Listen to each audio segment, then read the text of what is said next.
स्कंद पुराण कहती है, जिस व्यक्ति पर कर्जा बहुत ज्यादा मात्रा में हो जाता है और कर्जा चूकता नहीं है, आप बहुत प्रयास कर लिए, करोड़ों रुपए का कर्जा हो गया, यहां से लिया वहां दिया, वहां से उठाया वहां दिया, वहां से उठाया वहां दिया, तो निवेदन है कभी मौका लगे कर्जा मुक्ति के लिए सारे वृक्षों में अगर कोई श्रेष्ठ वृक्ष माना गया है तो वो बट का वृक्ष माना गया महाराज। इसलिए प्रशासनिक कार्य के लिए, मानसिक टेंशन में, परेशानियों में बटकेश्वर महादेव का स्मरण किया जाता है।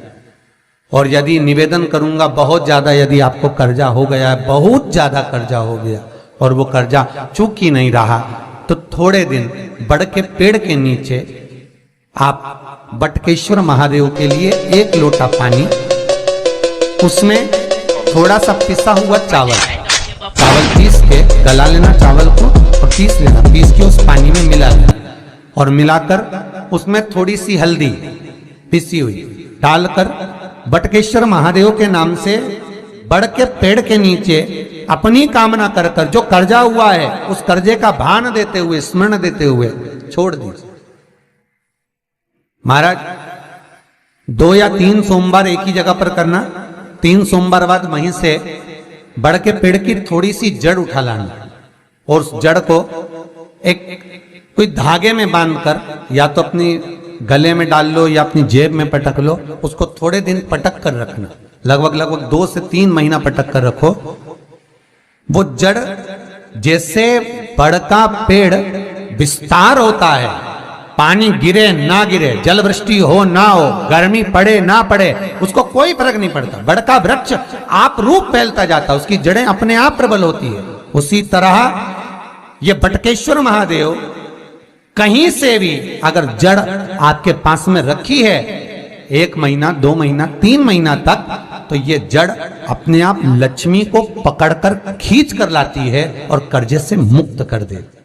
बटकेश्वर महादेव का स्मरण सुख का देना हो महाराज। ऐसा कोई कार्य नहीं जिसमें पशुपति व्रत लाख ना करे, बस दिल से अगर आपने पशुपति व्रत करा है, बाबा विश्वनाथ के 5 पशुपति व्रत होते हैं, किसी भी सोमवार से चालू कर सकते हैं।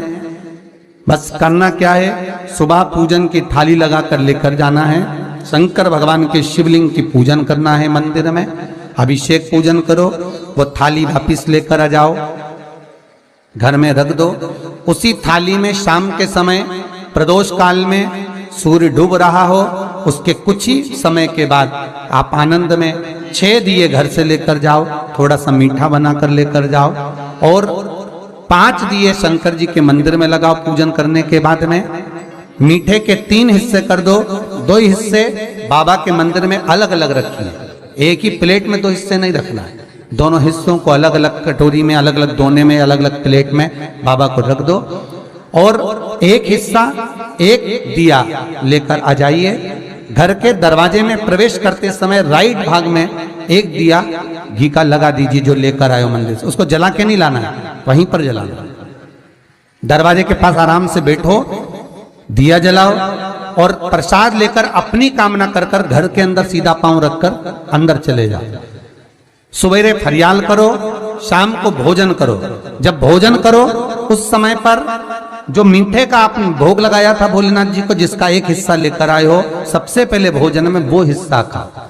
प्रसाद का जो हिस्सा लेकर आए हो उसमें से किसी को वो हिस्से में से प्रसाद नहीं देना, चाहे घर में बच्चे हों चाहे बड़े हों। आपको ज्यादा प्रसाद ले जाना तो अलग से ले जाओ, पर उस हिस्से में से किसी को प्रसाद ना दें। और वो प्रसाद पहले पाकर फिर आप भोजन प्रसादी ग्रहण करें। पर इसका नियम यह है कि प्रसाद जब आप लेकर आते हैं, आपको पहले भी कथा में कहा कि शंकर का प्रसाद रात भर नहीं रखा था।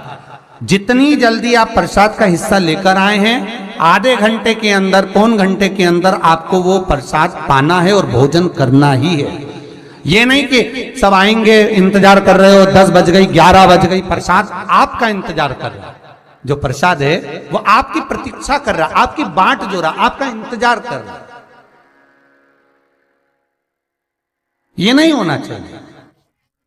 महाराज कितना सुंदर कहा है शास्त्रों में, कि केवल एक देव अधिदेव महादेव एक ऐसे होते हैं जिनका प्रसाद रात भर नहीं रखा था। कहां से लिया है? प्रसाद लाकर ताजा रहता है जब तक आप पाते हैं, फिर वो फ्रिज में रख देते हैं। फ्रिज में रखा रखा किसी ने खाया नहीं खाया, जितने समय तक फ्रिज में प्रसाद रखा रहता है वो इंतजार करता है कि कोई मुझे प्रसाद भक्षण करे। प्रसाद का मतलब होता है प्रभु का साक्षात दर्शन। प्रसाद का मतलब ही यही है, प्रसाद, प्रभु का साक्षात दर्शन। वो रखा रखा जब ज्यादा समय हो जाता है तो घर में वो कष्ट प्रदान करने लगता है। हमेशा याद रखो, प्रसाद जैसे ही आए उसका सही समय पर उसको पाओ। रखे हुए प्रसाद पड़ा हुआ है, फ्रिज में रखा हुआ है, बेटा खाएगा, बहू खाएगा, ये खाएगा, वो खाएगा, फिर धीरे धीरे वो बद्दुआ देना प्रारंभ कर देता है, जिससे घर में बड़ी बीमारी फैलने लगती है, बड़ा रोग आने लगता है। तो लोग सोचते हैं हमारे घर में ना तो हम कोई नशा करते हैं, ना हम कोई चीज खाते हैं, ना हम बाजार का खाते हैं, फिर रोग कहां से आता, फिर बीमारी कहां से आती? अर्थात वो बद्दुआ देता है। उसका प्रयोग करो, समय पर करो, समय पर पाओ। कई लोग कहते हैं महाराज जी हमारे ये बीमारी कहां से आ गई? जरा पत्रिका में तो कोई बीमारी ही नहीं दिख रही। हमने तो सबसे पूछा ये बीमारी का योग ही नहीं है, फिर बीमारी कहां से आई? ना तो हम कोई व्यसन करते हैं, ना कोई मद्रापान करते हैं, ना कोई मांसाहार, फिर ये बीमारी कहां? उसका कारण है कि तुम उस प्रसाद का लाकर महीनों तक पड़ा हुआ इंतजार कर रहे हो, खाएंगे खाएंगे, आखिरी में फिर वो काम वाली को दे दिया। काम वाली इतनी चतुर आज के जमाने की, बासी माल खाएंगे, अटक दी। कौन का बड़ा वो बद्दुआ।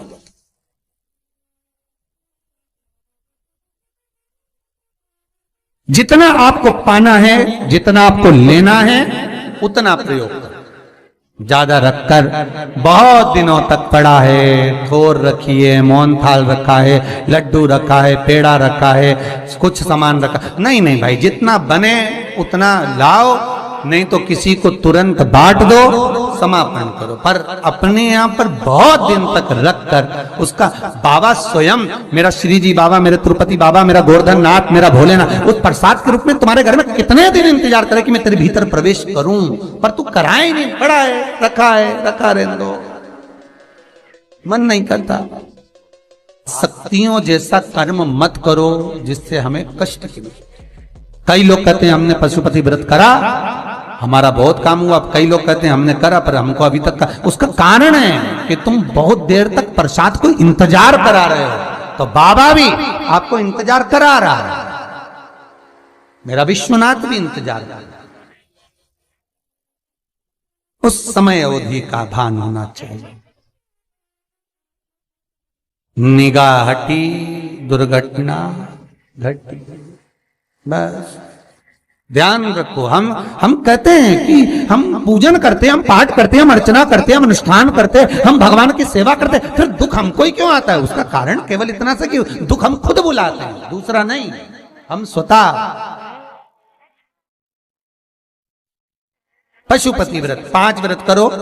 5 व्रत पूर्ण होने पर कई माताएं कहती है कि बीच में हमारे व्रत छूट जाते हैं रजस्वला धर्म के समय पर, तो व्रत तो करना पड़ेगा पर पूजन नहीं होगी और वो गिनती में भी नहीं आएगा। पर व्रत करना है पर गिनती में नहीं आएगा। मार पूजन भले मत करो, 7 दिन बाद आप जो व्रत करें वो अपने ऊपर है, पर गिनती में नहीं आएगा। व्रत करना पड़ेगा। गिनती में तब आएगा जब दरवाजे पर आप दिया लगाएंगे, जितने दिए आपने लगाए उसी गिनती में आएगा।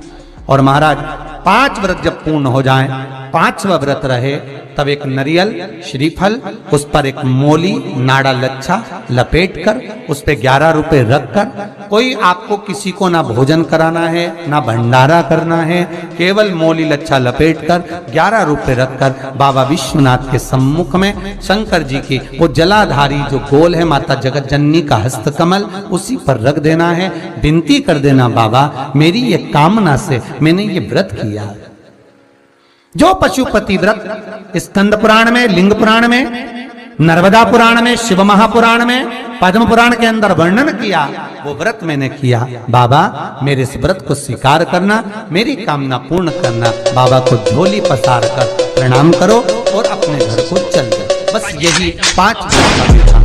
पशुपति व्रत ऐसा कोई काम नहीं जो ना हो, बस दिल से अगर व्रत किया है तो बाबा मनोकामना पूर्ण करे ही।